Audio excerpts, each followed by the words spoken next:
টোটোতে হুড খোলা জিপে প্রচার, রেখাপাত্রের পথে অভিনব নির্বাচনী প্রচার।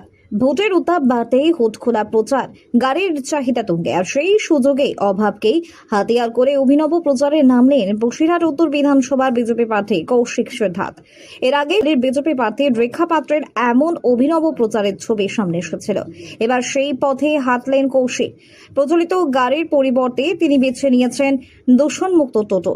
ফুল, ব্যানার, ফেস্টুন এবং দলীয় পতাকায় সাজিয়ে সেই টোটোকে কার্যত হুড খোলা প্রচারে গাড়ির রূপ দেওয়া হয়েছে। ফলে কম খরচে এবং সহজলভ্য উপায়ে প্রচারে নতুন নজির তৈরি করছেন তিনি।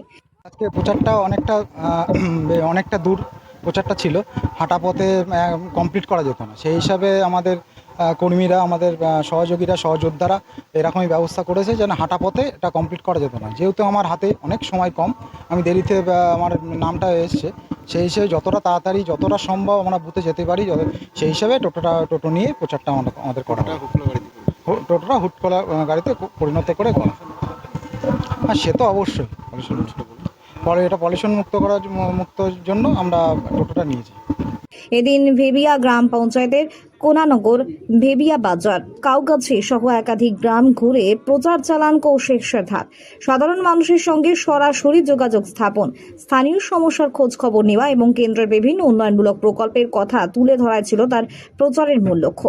প্রচারের ফাঁকে তিনি জানান, নির্বাচনের মৌসুমে হুডখোলা গাড়ির চাহিদা এতটাই বেড়েছে যে হ্যাঁ, চেষ্টা তো চালাচ্ছে, কিন্তু সমস্যা যেটা আমরা টোটো পাচ্ছি না। এখানে হয়তো কপাল যেটা আমরা পেয়ে গেছি, কারণ শাসক দলের সব টোটোটা শাসক দলের অন্তর্ভুক্ত হয়ে আছে।